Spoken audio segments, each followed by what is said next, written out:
Hi everyone, today's lesson is going to look at general essay writing skills.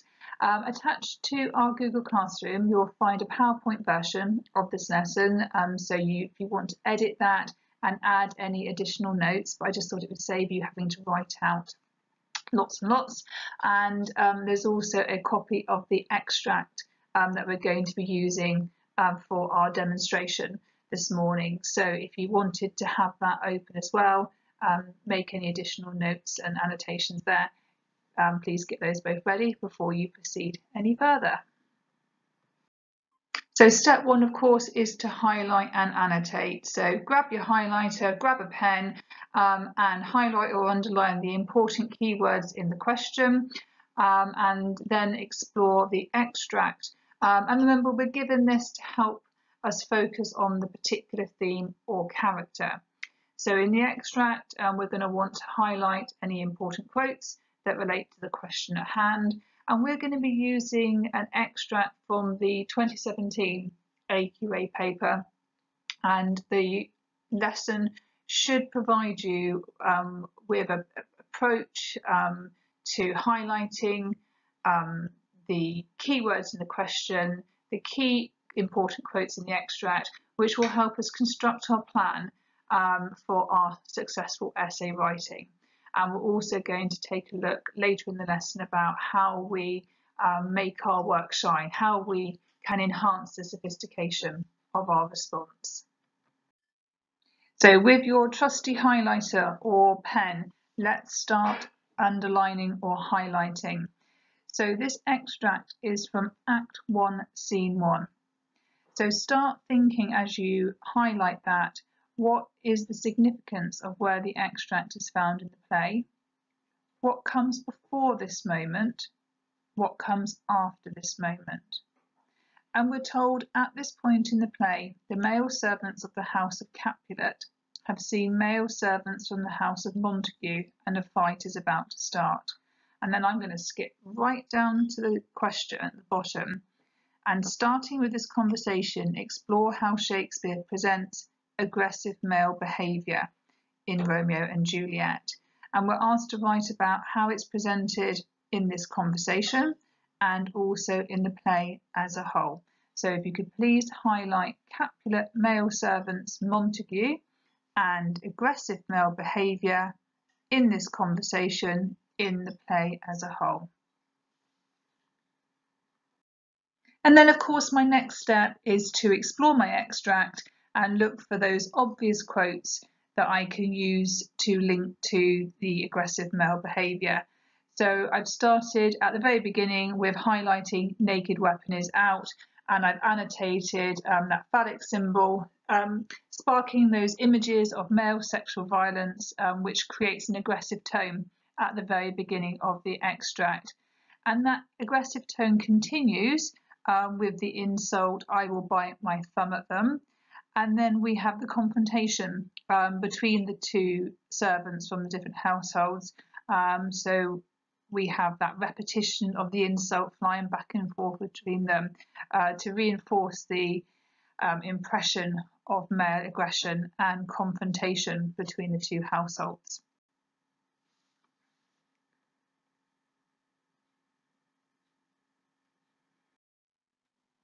And then to finish off, I'm just going to jot down any other acts that come to mind when you think of male aggression.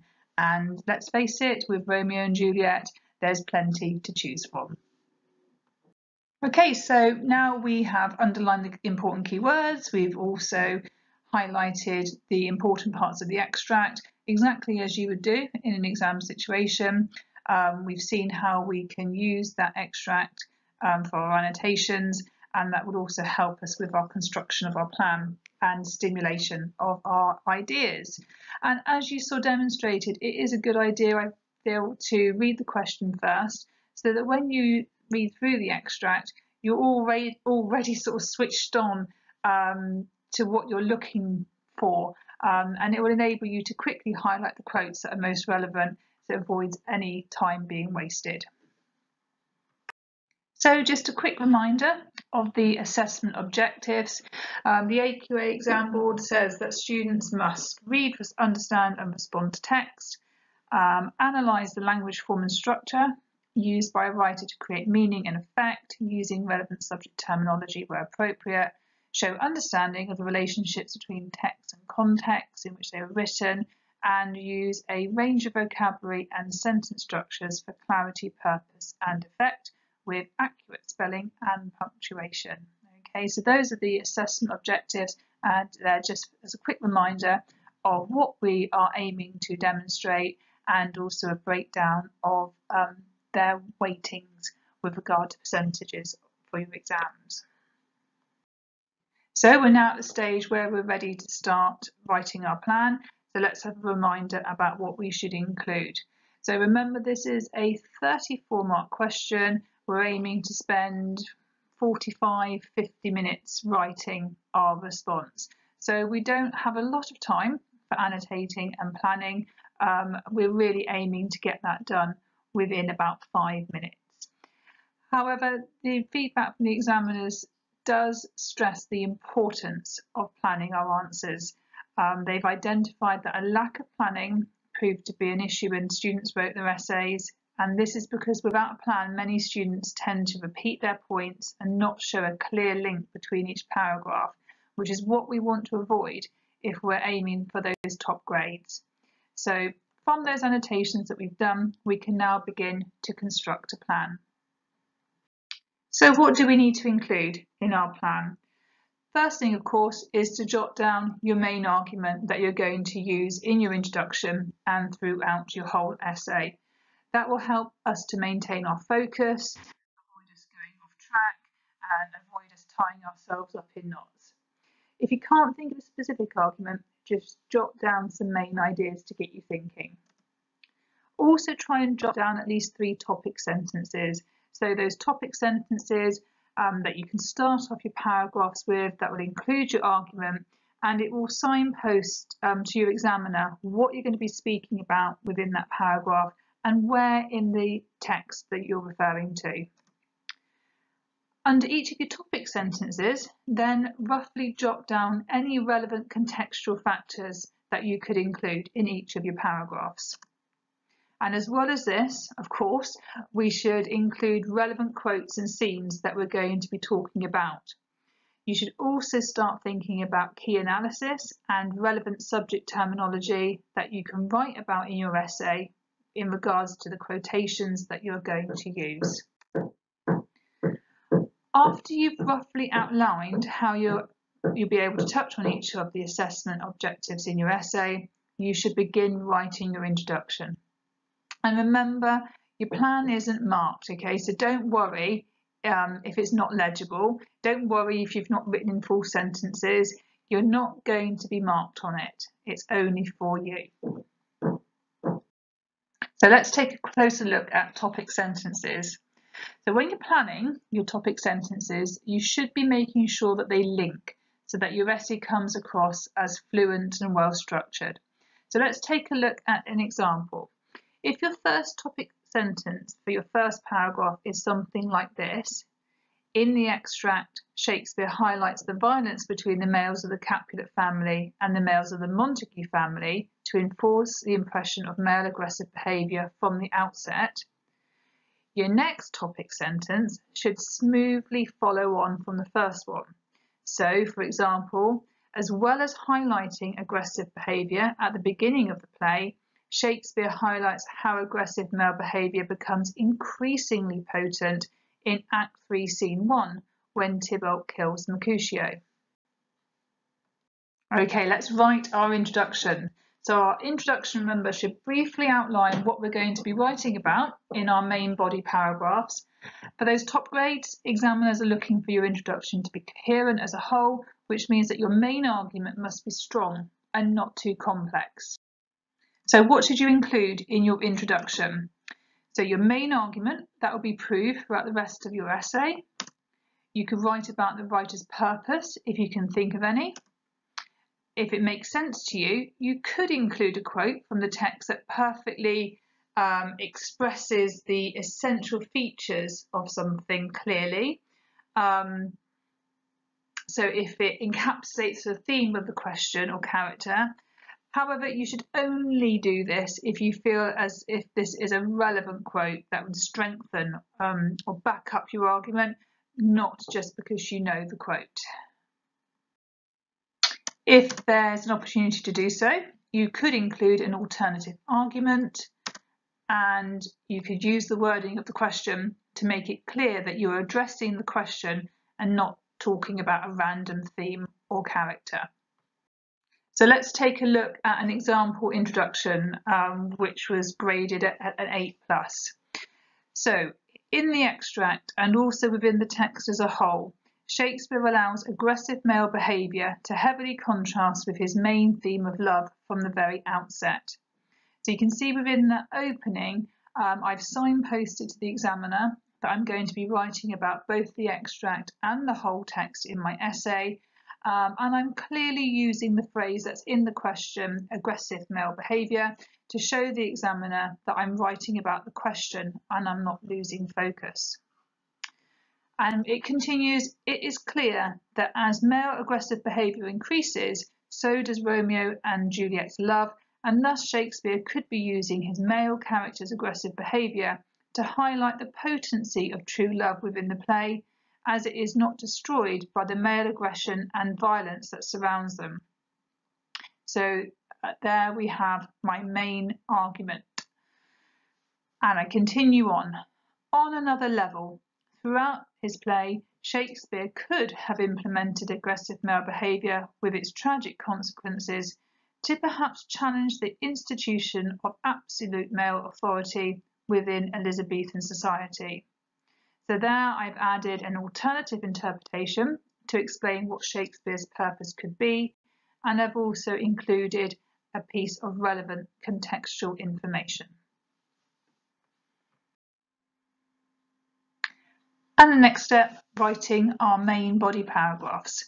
So your analysis paragraphs will form the main part of your essay, and through those paragraphs you're given the opportunity to show off your essay writing skills and prove your main argument that you have stated in your introduction.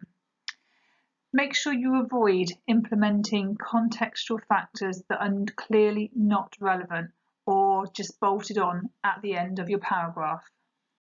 So what should we include in our main body paragraph? Your topic sentence that clearly signposts your examiner where in the play you're talking about and what your argument is. Relevant quotes, relevant contextual factors, analysis of language and or structure, identification of correct subject terminology, consideration of where in the text you're talking about. You should consider what happens before or after this moment and why this could be significant. And a little bit of feedback from the Examiner's Report 2017. Remember that context should be implemented to information that should never dominate your reading of the text. The text comes first. By offering alternative interpretations in your essays, you'll be showing the examiner that you're a top student who has really engaged with the text at hand, as they show that you have a sophisticated and broad understanding of the writer's purpose. There's some example sentence starters for you on the right that you could use to show the examiner that you're engaging with multiple interpretations. And some further feedback from an Examiner's Report 2018 is to recognise that writer's methods means anything the writer has done deliberately. And while this does include the writer's use of language and techniques to present their ideas, it also refers to the structure of the text. So the order of events, the juxtaposing of events, the use of characters as contrasts or foils, so that what one character does illuminates and comments on the actions of other characters, and characterisation, how characters develop and change over the course of the text, and how the writer portrays this. Now let's take a look at an example main body paragraph achieving a grade 8. I'd like you to note the annotations around the outside and also tick off where you can see the assessment objectives being hit. So here we go. In the extract, Shakespeare successfully highlights the violence between the males of the Capulet family and the males of the Montague family to enforce the impression of aggressive male behaviour from the very outset. It isn't surprising that Shakespeare portrays a conflict between the male servants from the Montague and Capulet families, because within the Elizabethan era, family honour was extremely important to most individuals, and it would have been looked down upon if an individual were to go against their families. And, therefore, Shakespeare allows the male servants of the Capulet family to show hostility towards the male servants of the Montague family to convey how important family honour is to them. Such aggressive male behaviour can be witnessed in the extract when Samson says that his, quotes, naked weapon is out, when seeing the Montague family's male servants.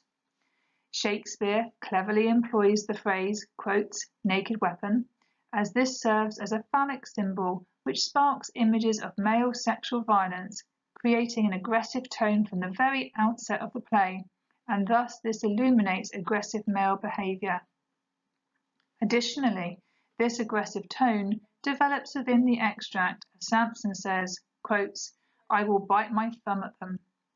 Shakespeare continues the aggressive tone through the repeated insult, quotes, bite my thumb, to further highlight aggressive male behaviour and conflict between the two families, and this aggressive tone saturates the whole extract as the men begin to argue when Aban asks, quotes, do you bite your thumb at us, sir? Which reinforces the impression of confrontation and male intimidation.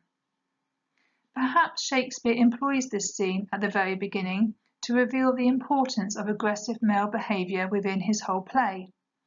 This is because it is this confrontation between the two families that is an awfully important factor within the play, as that although it does not stop Romeo and Juliet from loving each other, it is this male aggressive behaviour and confrontation between the two families that leads to many deaths within the play, and also the deaths of Romeo and Juliet themselves.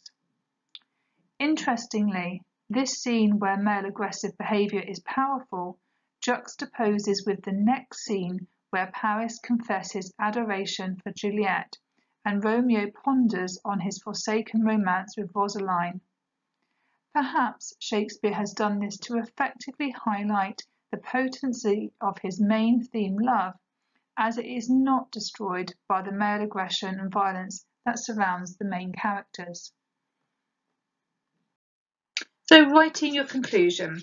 So remember, your conclusion shouldn't be an exact copy of your introduction, but it should cover the same ideas and summarise what you've spoken about in your essay as a whole alongside the writer's main purpose. So let's take a look at what we should include. So a summary of everything you've spoken about. You could include a relevant contextual factor to help summarise your main argument.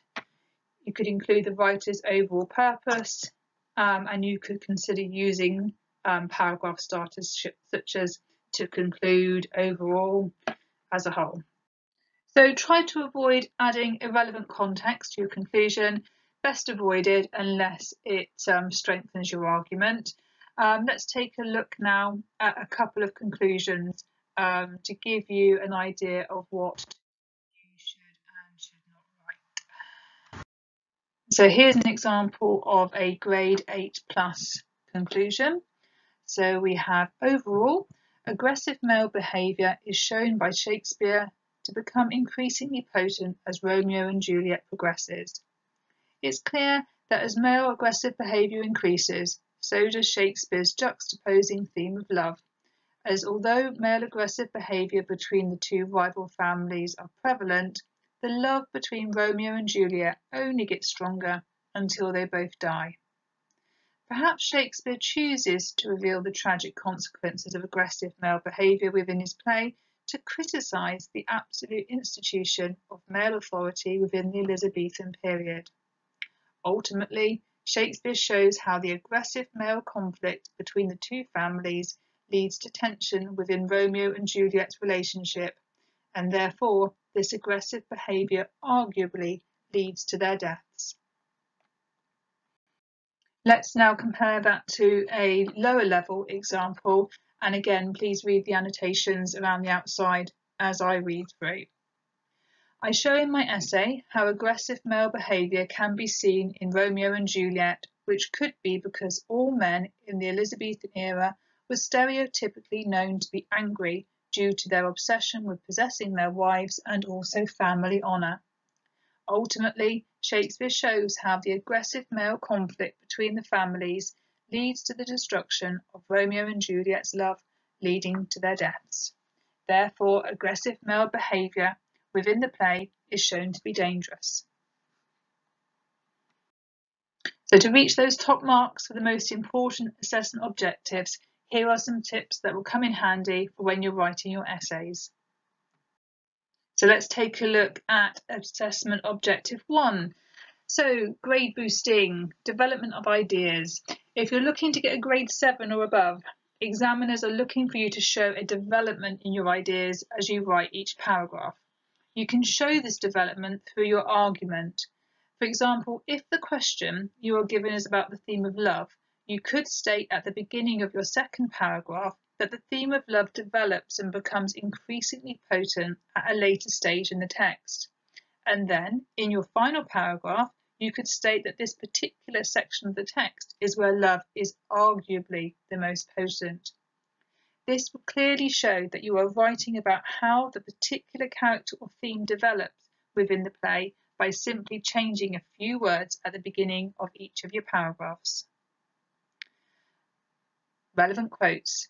Try to avoid remembering large chunks of text, because not only does this waste time, but it also makes your writing look messy and it decreases the fluidity of your essay. Instead, examiners are looking for you to employ relevant quotes that are not too lengthy to increase the effectiveness of your response. So, assessment objective 2, grade boosting, avoid irrelevant terms. So for those top grades, examiners are looking for students to avoid simply identifying the writer's nouns or verbs, as this may limit the effectiveness of your analysis.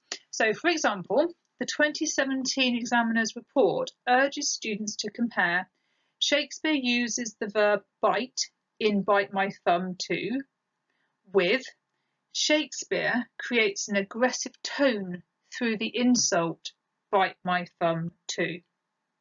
The report states that it is the quality of your explanation which determines your level rather than the inclusion of a term. And boosting assessment objective 3, relevant context. The contextual factors that you employ must be relevant. Therefore, you must try to avoid bolting on irrelevant contextual information that does not correlate with your argument or the question, as this will decrease your essay's level of sophistication. And avoid generalisation. For those top grades, examiners are looking for students to avoid making sweeping generalisations such as all Elizabethan women were controlled by men.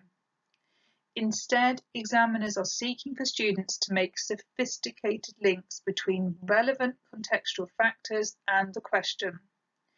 For example, if you were speaking about Juliet in Romeo and Juliet, you could say instead that it perhaps wouldn't be surprising for Shakespeare's audience to see that Juliet's father attempts to gain control over her, as usually within Elizabethan England, most women were seen as properties of their husbands and fathers.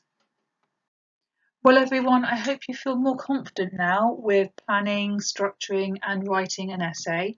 Can I please ask that you keep all your work from today's lesson safe and sound, because we'll use the work from this lesson for a timed response in the not too distant future. Thank you.